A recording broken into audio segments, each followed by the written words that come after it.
Good day everyone, I am Maricel Rojas and today I'll be discussing about application of testing in clinical and counseling settings.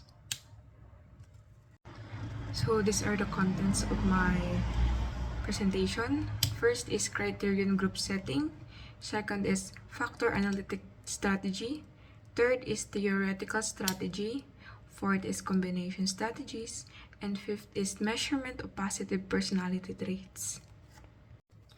So the first is criterion group setting. So it consists of Minnesota Multiphasic Personality Test and California Psychological Inventory.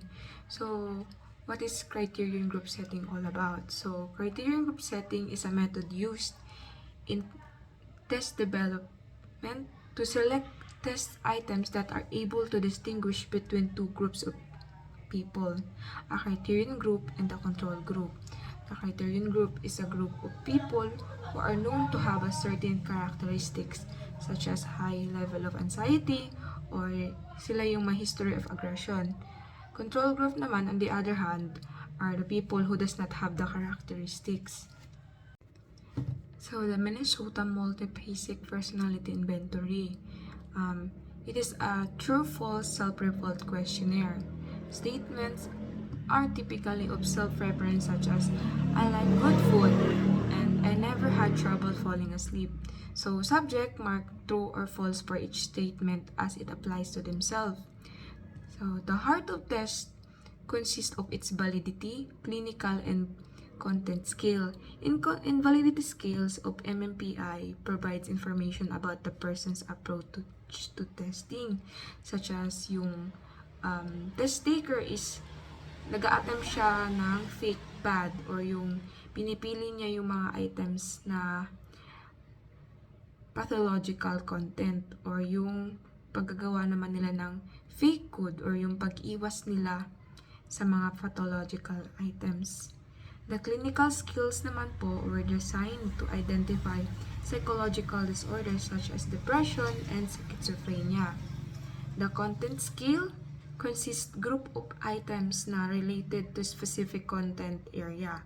Example nito is yung anger scale contains of reference to irritability, hot-headedness, and other symptoms of anger or control problem. The purpose of MMPI is to assist in distinguishing normal from abnormal group.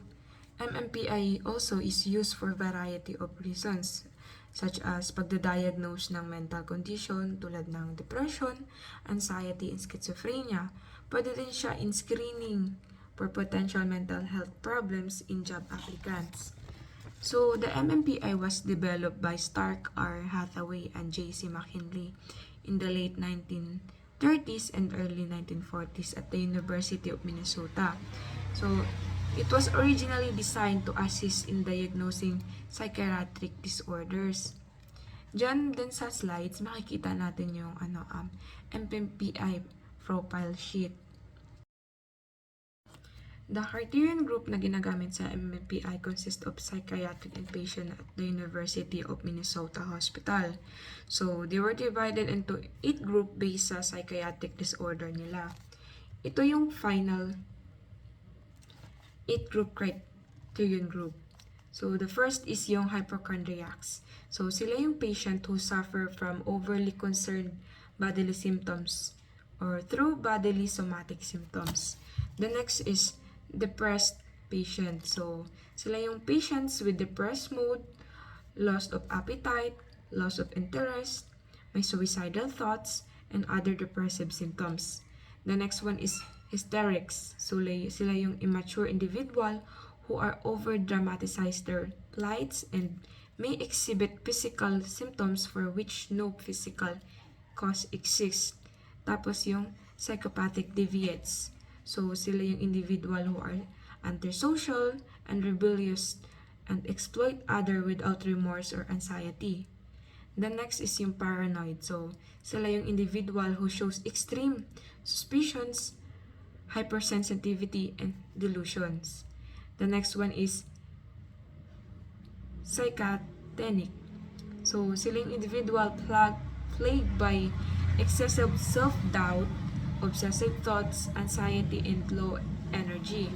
The next is yung schizophrenic. So, sila yung individual with psychotic disorder involving dramatic symptoms such as hallucination, thinking problem, such as illogical reasoning, and last is yung hypomanic. So, silang individual with disorder characterized by hyperactivity and irritability. So, the interpretation of MMPI result is complex and requires specialized training. So, yung psychologists and clinicians use computerized scoring and interpretative reports to analyze the response and generate a comprehensive assessment of individuals' mental health and personality. So, a reminder then, when using MMPI, cultural factors must be considered, such as some items and scale may not be applicable or relevant across differential cultural group. The California Psychological Inventory. So, it is a self-report personality inventory that is used to assist a wide range of personality traits and interpersonal behavior in adults and adolescent. So, in contrast to MMPI, yung California Psychological Inventory attempts to evaluate personality in normally adjusted individual and thus find more use in counseling settings. So, the California Psychological Inventory contains 20 scale each. The California Psychological Inventory consists of 434 true or false statements that are designed to measure 20 personality scale. So the scales are grouped into 4 categories or classes. So the class 1 scale measure poise, self-assurance, and interpersonal. So these scales measure how confident and outgoing the person is, as well as how they interact with others. The class 2 scale, which evaluates socialization, maturity, responsibility, tends to be conscientious, honest, dependable, calm, practical, cooperative, and alert to ethical and moral issues. So dito, minimeasure yung person's sense of responsibility, their values, and their overall social adjustment. The class 3 measures achievement, potential, and intellectual efficacy. So dito, the class 3 measure a person's motivation to succeed, their intellectual abilities, and their confidence in their own intelligence. The last one, the class 4, examines interest modes. So, nami-measure yung person's interests and values as well as their thinking styles. The factor analysis is a statistical procedure for reducing the redundancy in a set of intercorrelated scores. So, ang factor analysis, ginagamit siya kasi it helps reduce the complexity of psychological assessment and data by defining common factor underlying multiple observed variables. The first under of factor analysis is yung Guilford-Zimmerman Temperament Survey. So, ito ay developed by Joy Paul Guilford and Ruth Kans Zimmerman in the mid-20th century. So, it is designed to measure an individual's temperament, which includes their emotion, social, and intellectual characteristic. So, yung Zimmerman was created to assist individual temperament. So, it helps psychologists and researchers gain insight into their personality traits, strengths, and weaknesses. Yung Guilford-Zimmerman, meron siyang 300 item test. So, yung subject is para sagutan siya is isi-shade mo lang or mag-choose ka kung it is a yes or a no for each statement. So, this survey reduced personality to 10 dimension. So, each of which measured by 30 different items. The dimensions are general activity. So, ito is yung how energetic and active a person is. Yung R, restraint, how reserved or cautious a person is. A, ascendance, how confident and outgoing a person is. S, sociability, how friendly and social a person is. E, emotional stability, how emotionally stable and well-adjusted a person is. O. Objectivity, how objective and logical a person is. F. Friendliness, how warm and caring a person. T. Thoughtfulness, how thoughtful and introspective a person. P. Personal relation, how important relationship are to a person. And lastly is yung masculinity, how traditionally masculine a person is. So, the next under of factor analysis is yung kay Catell's 16PF. So, the 171 terms were reduced to 36 dimension. Tapos, tinawag itong surface trait. Subsequent investigation by factor analysis finally produced 16 distinct factor and counted all variables. Thus, Cattell reduced personality to 16th dimension, which he called surface trait. So nga, yung 16PF was developed by Raymond B. Cattell in mid-20th century. So, it is designed to measure various dimensions of an individual's personality.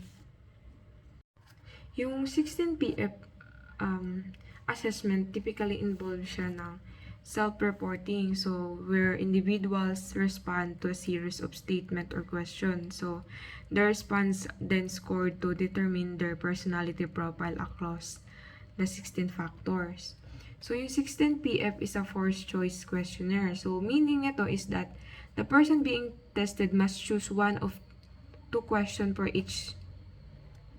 The questions are designed to assess a wide range of personality traits. So, ano-ano tong 16 na to? So, yung warmth, reasoning, and emotional stability, dominance, liveliness, role conscientiousness, social boldness, sensitivity, vigilance, abstractedness, privateness, apprehension, openness to change, self-reliance, perfectionism, and tension. In theoretical strategy, so to avoid the potential disagreement and biases that stem from factor analytic approach, developers have proposed using theory as a way to guide a construction of structured personality test. So, dito pwede nilang gamitin yung psychodynamic theory, behavioral theory, cognitive, etc. So, for example, yung psychologist might use psychodynamic assessment to diagnose a patient with this depression. So, the psychologist might administer a projective test such as thematic apprehension test or TAT to assess that patient's unconscious thoughts and feeling about depression.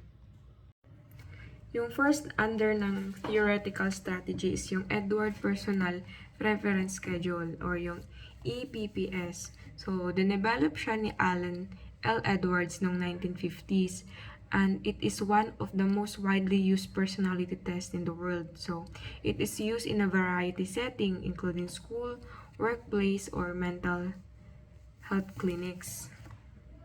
So, yung EPPS is designed to measure an individual's personality, preference, and provide insight into their attitude, interest, and values.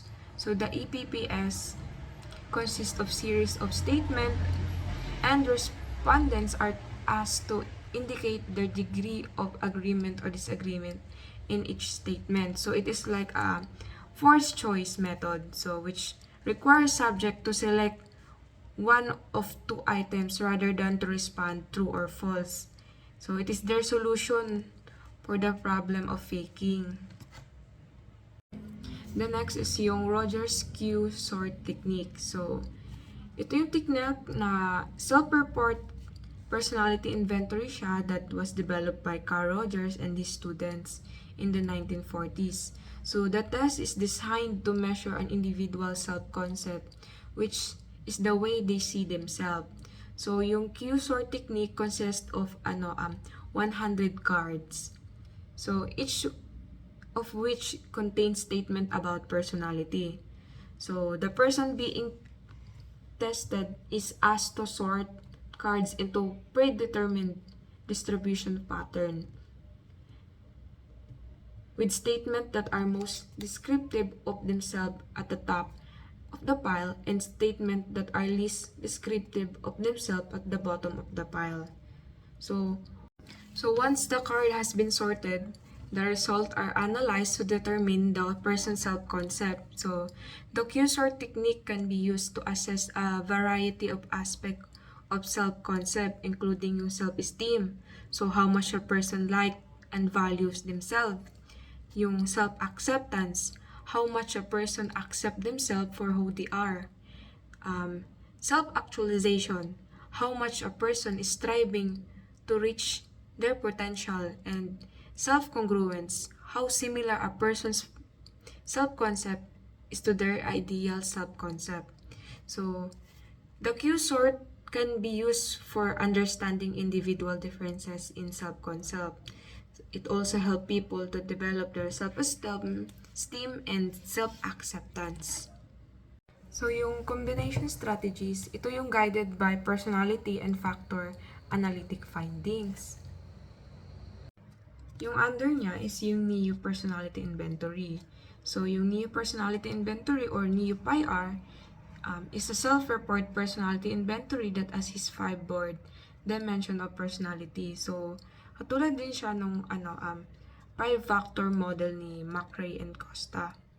So, yung N is neuroticism. So, it is a tendency to experience negative emotions such as anxiety, depression, and anger. E, or extraversion, tendency to be outgoing, sociable, and assertive.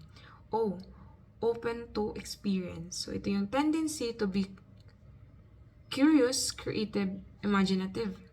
A, agreeableness. So, the tendency to be cooperative, trusting, and sympathetic. C, conscientiousness, tendency to be organized, responsible, and hardworking. So, yung NEO-PIR is, yung subject is nagre-respond siya in 5-point Likert scale. Nag-range siya from, strongly agree to strongly disagree.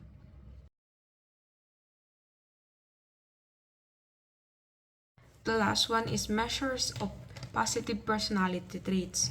So, ang under neto is yung Rosenberg Self-Esteem Scale or yung RSES.